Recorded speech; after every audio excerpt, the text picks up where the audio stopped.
Bom dia, pessoal! Que vai ser alegria estarmos aqui juntos nessa segunda-feira para meditarmos na palavra de Deus e orarmos por nossas famílias. Sim, ontem nós iniciamos uma nova leitura, 2 Samuel, e hoje nós vamos ler o capítulo 2, 2 Samuel, capítulo 2. Vamos ver sobre quando Davi é ungido rei de Judá. Logo após a morte de Saul e seu filho Jonatas, Davi inicia o seu reinado na região sul de Israel, ao redor do que é Jerusalém hoje, ali em Judá, ele é ungido rei. E ao final dessa breve leitura, queremos orar pela sua vida, pela sua família, sejam quais forem seus motivos de oração, aquilo que tem te preocupado hoje. Eu e a Rafa queremos concordar com seus pedidos de oração e orarmos também por uma nova semana muito abençoada. Amém. Vamos orar então para nós começarmos. Nós sempre oramos aqui antes, pedindo ao Senhor para abrir o nosso entendimento e nos ajudar a compreender a palavra de Deus, aquilo que Ele tem para falar conosco no dia de hoje.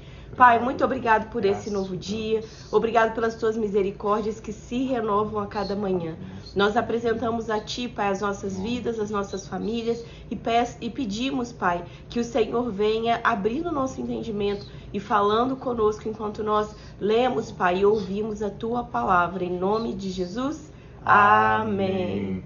Então hoje nós vamos ler 2 Samuel, capítulo 2, começa dizendo assim: passado algum tempo, ou seja, após a morte de Saul e de Jonatas, passado algum tempo, Davi perguntou ao Senhor: devo ir a uma das cidades de Judá? E o Senhor respondeu que sim. E Davi perguntou: para qual delas? Para Hebrom, respondeu o Senhor. Então Davi foi para Hebrom com suas duas mulheres, Ainoã de Jezreel e Abigail, viúva de Nabal, o carmelita. Davi também levou os homens que o acompanhavam, cada um com sua família, e estabeleceram-se em Hebrom e nos povoados vizinhos.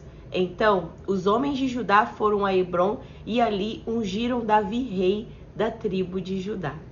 Informado de que os habitantes de Jabes de Gileade tinham sepultado Saul, Davi enviou-lhes mensageiros que lhes disseram: o Senhor os abençoe pelo seu ato de lealdade, dando sepultura a Saul, seu rei.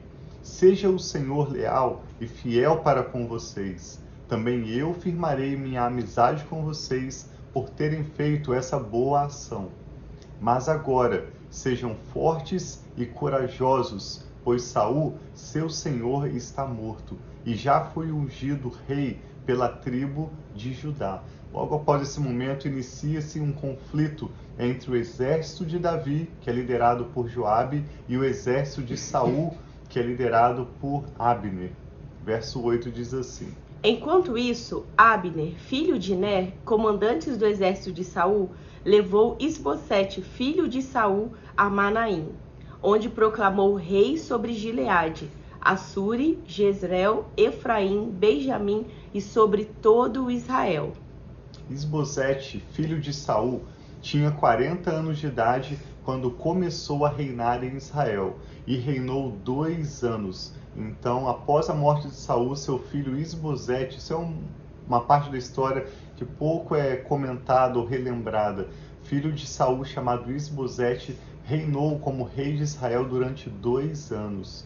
Entretanto, a tribo de Judá seguia Davi, que a governou em Hebrom por 7 anos e 6 meses. Isso é claro antes do governo de Davi se expandir, como nós vamos ver nos próximos capítulos. Abner, filho de Ner, e os soldados de Isbosete, filho de Saul, partiram de Manaim e marcharam para Gibeon.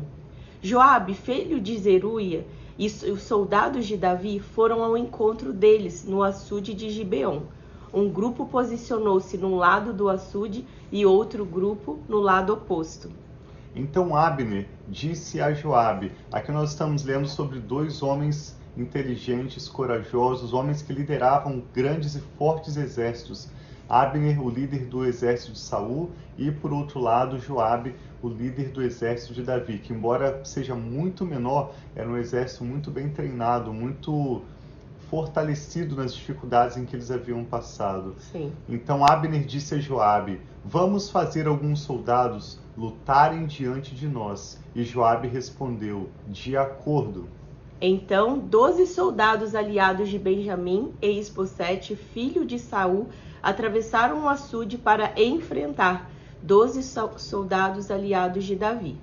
Cada soldado pegou o adversário pela cabeça e fincou-lhe o punhal no lado, e juntos caíram mortos. Por isso, aquele lugar situado em Gibeon foi chamado Eucate Azurim. Eucate Azurim significa o campo dos punhais, ou um campo de hostilidades, onde uma hostilidade se iniciou entre o exército de Davi, que já reinava sobre Judá, e o exército de Saul, que deixou seu filho Isbosete reinando sobre todo Israel, a região mais norte, acima de Jerusalém. Houve uma violenta batalha naquele dia, e Abner e os soldados de Israel foram derrotados pelos soldados de Davi. Estavam lá Joabe, Abisai e Azael, 3 filhos de Zeruia. E Azael, que corria como uma gazela em terreno plano, perseguiu Abner sem se desviar, nem para a direita e nem para a esquerda. Abner olhou para trás e perguntou: "É você, Azael?" "Sou eu", respondeu ele. Disse-lhe então Abner: "É melhor você se desviar para a direita ou para a esquerda, capturar um dos soldados e ficar com as armas dele." Mas Azael não quis parar de persegui-lo. Então Abner advertiu Azael mais uma vez: "Pare de me perseguir. Não quero matá-lo. Como poderia olhar seu irmão Joabe nos olhos de novo?" Como, porém, Azael não desistiu de persegui-lo, Abner cravou-lhe no estômago dele a ponta da lança que lhe saiu pelas costas, e ele caiu, morrendo ali mesmo. E paravam todos os que chegavam ao lugar onde Azael estava caído. Então Joabe e Abisai perseguiram Abner. Ao pôr do sol, chegaram à colina de Amá, de fronte de Gia, no caminho para o deserto de Gibeon. Os soldados de Benjamim, seguindo Abner, reuniram-se formando um só grupo e ocuparam o alto de uma colina. Então Abner gritou para Joabe: "O derramamento de sangue vai continuar? Não vês que isso vai trazer muita amargura? Quando é que você vai mandar o seu exército parar de perseguir os seus irmãos?" E respondeu Joabe: "Juro pelo nome de Deus, que se você não tivesse falado, o meu exército perseguiria os seus irmãos até de manhã." Então Joabe tocou a trombeta e o exército parou de perseguir Israel e de lutar. Abner e seus soldados marcharam pela Arabá durante toda a noite, atravessaram o Jordão, marcharam durante a manhã inteira e chegaram a Maanaim. Quando Joabe voltou da perseguição a Abner, reuniu todo o exército. Viram que faltavam 19 soldados, além de Azael. Mas os soldados de Davi tinham matado 360 benjamitas que estavam com Abner. Levaram Azael e o sepultaram no túmulo de seu pai em Belém. Depois disso, Joabe e seus soldados marcharam durante toda a noite e chegaram a Hebrom ao amanhecer. Nós vemos nesse capítulo 2 de 2 Samuel que o exército de Davi, apesar de ser menor, era um exército que havia sido treinado nos desertos, que havia passado tantas batalhas, tantos momentos de dificuldade, e além de tudo eles estavam sendo liderados por Davi, um homem que, apesar da sua juventude, Davi aqui ainda era um jovem, não era idoso, apesar das suas falhas, Davi era um homem que dependia de Deus. O capítulo 2 começa com Davi consultando o Senhor: "Devo ir para alguma das cidades de Judá?" E quando o Senhor responde a ele, diz sim, ele pergunta: "Para qual dessas cidades eu deveria ir? Para qual região?" E o Senhor lhe direciona: "Para Hebrom." E ao obedecer esses direcionamentos, Davi então foi ungido rei, tendo um exército forte, liderado por Joabe, sob o comando de Davi. Nós vemos que Davi estava constantemente buscando o Senhor, nos seus momentos de angústia, lamentando na presença de Deus, nos seus momentos de vitória, dando a Deus toda a glória pelo crédito das suas vitórias. Sim. Nós não sabemos exatamente como Deus respondeu Davi ao dizer sim e ao dizer vá para Hebrom, mas nós aprendemos nesse capítulo que, apesar de ter um pequeno grupo, relativamente pequeno comparado com o grande exército de Israel, liderado por Abner, Davi e Joabe tinham consigo um pequeno exército, mas eles estavam buscando a direção de Deus. Eles estavam buscando ouvir e discernir a voz do Senhor. E então se avançam o cumprimento das promessas de Deus na vida de Davi, começando com a sua unção como rei sobre a região de Judá.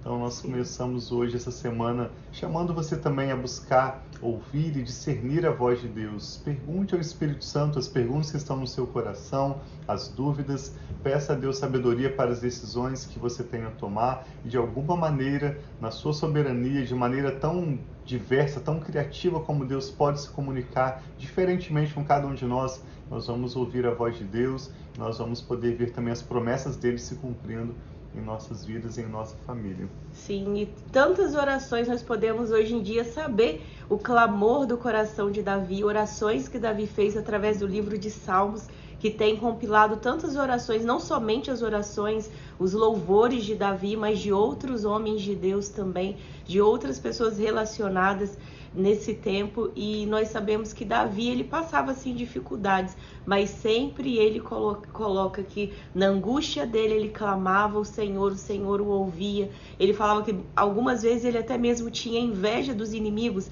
porque parecia que os inimigos estavam vencendo, estavam à frente, mas no final ele via a fidelidade, a justiça, a bondade do Senhor.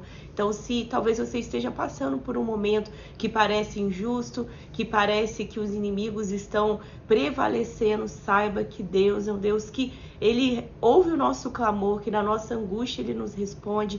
É um Deus que vem, que muitas vezes nós podemos, nosso choro pode durar uma noite, mas nós sabemos que a nossa alegria vem pela manhã. Então nós queremos orar pela sua vida, pela sua família, declarando a bênção do Senhor, declarando a fidelidade do Senhor e a justiça do Senhor, e que Ele é um Deus que sonda e conhece os nossos corações. Ele sabe o que está no nosso coração, as nossas intenções, e que Ele possa sondar e que nós possamos ter um coração completamente rendido a Deus, em nome de Jesus. Amém. Envie-nos os seus pedidos de oração, independente de qual plataforma, se você está assistindo pelo YouTube ou através do podcast Família e Fé. Eu e a Rafa nos comprometemos a estar orando pela sua vida e pela sua família. Nos agradecemos àqueles que estão participando ao vivo no Facebook conosco, como a Delane, também a Catarina, que pede oração pela sua vida e pela sua família. Obrigado pelas palavras de bênçãos, por todos vocês que participam ao vivo conosco.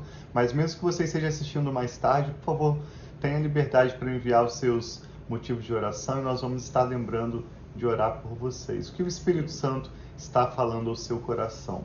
Vamos orar juntos. Pai, nós te damos graças pela sua bondade, pelo seu amor leal. Te louvamos porque assim como começamos essa leitura de hoje, vendo Davi buscando o Senhor, compartilhando as perguntas, as dúvidas do coração dele com o Senhor, e de alguma maneira o Senhor o respondeu e assim permitiu o seu propósito avançar na vida do teu servo Davi.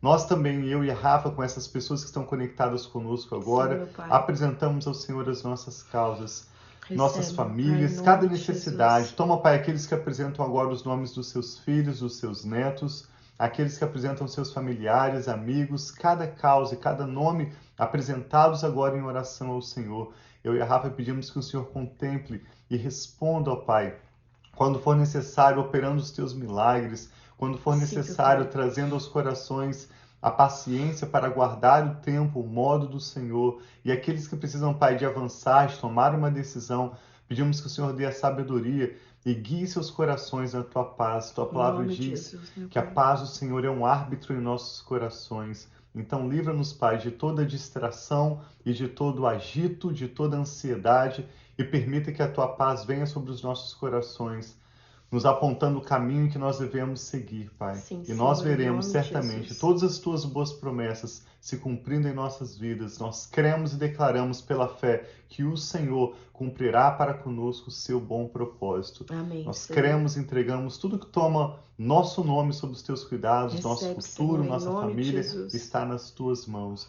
Nós oramos declarando a nossa confiança ao Senhor e oramos te dando graças por todo o teu cuidado para conosco, por seu amor leal e sua fidelidade.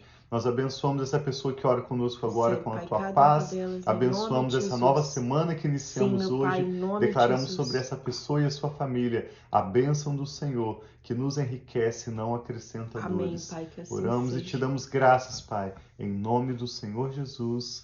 Amém. Então tem um dia Graças muito a Deus. abençoado, na paz do Senhor. Sim. E nós amamos vocês. Deus abençoe. Nos vemos amanhã.